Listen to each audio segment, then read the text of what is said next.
Hey, hon. We made it. Welcome to Antigua.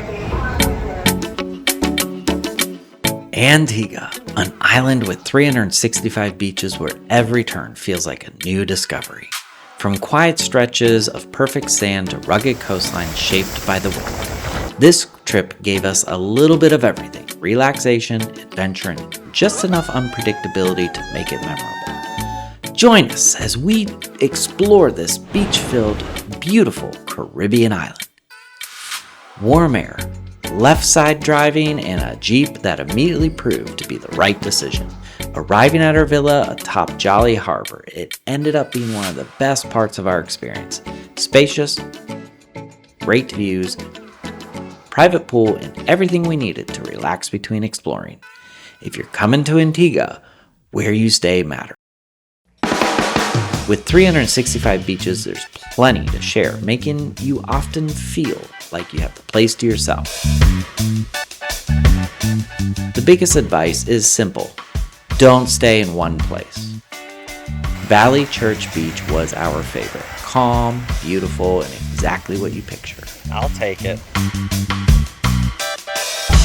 Wow, I really like this beach. It was great.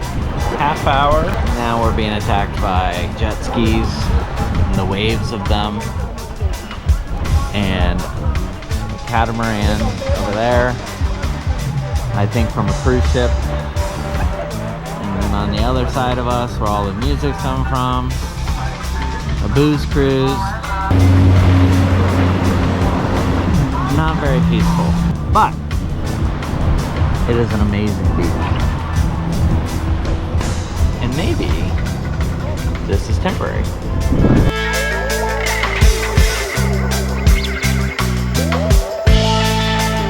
Fry's Beach was a close second, with soft sand and just the right amount of waves.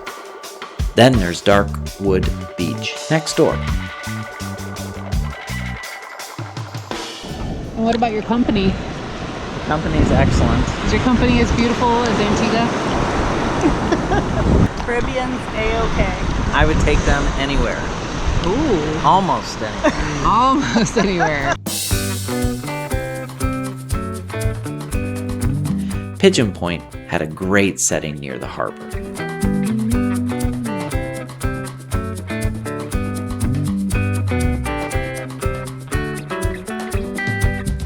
Dickinson Bay, at least where we were, was probably our least favorite.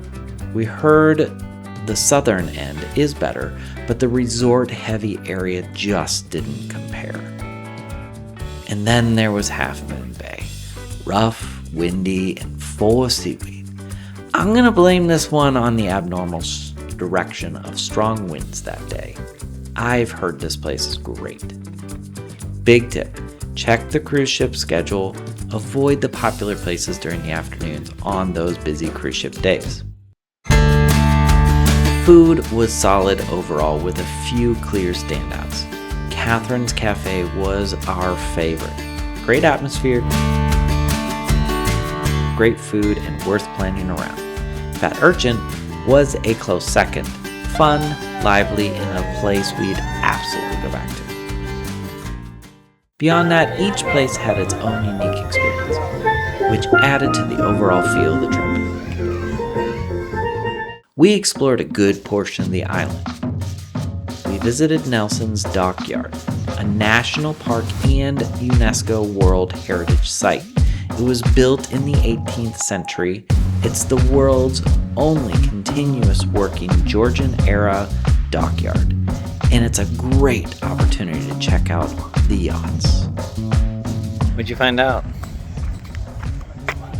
$40 million.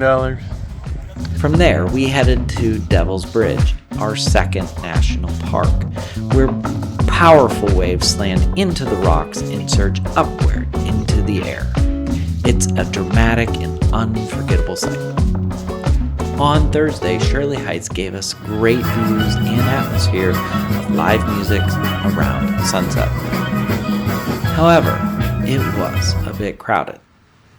We also spent time in the city of St. John's, clearly catering to the cruise traffic, but worth the quick stop and steps into a few shops. Getting around, though, that's something to plan for. We were very glad we rented a car, but it's not for everyone. Roads are narrow, often rough, with pedestrians, parked cars, and fast oncoming traffic all at once. If you're even slightly hesitant as a driver, I would think twice. But if you are going to rent, get something with clearance. A Jeep was the right call. A few things we learned along the way. The island is larger than you might think. It can take up to an hour or longer to go from one side to the other. Customs was quick and easy during the midweek. The airport was nearly empty when we left. Arriving about 2.5 hours early was more than enough time. Credit cards worked almost everywhere. Pricing overall felt reasonable. And the best places to spend time? Jolly Harbor and the English Harbor. And lastly, bring and wear the bug spray. It's not just the beaches or the views that stay with you. It's the moments in between. The quiet mornings, the time in the water, and the feeling of being completely removed from the routine of everyday life. Antigua gave us that, and that's what makes it worth coming back to.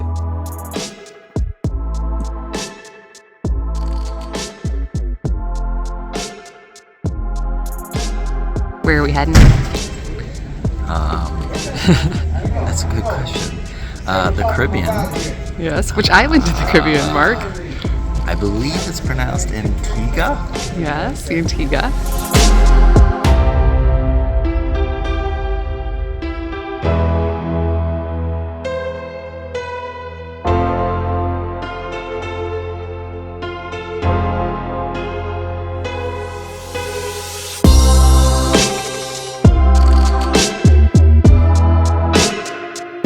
Blow.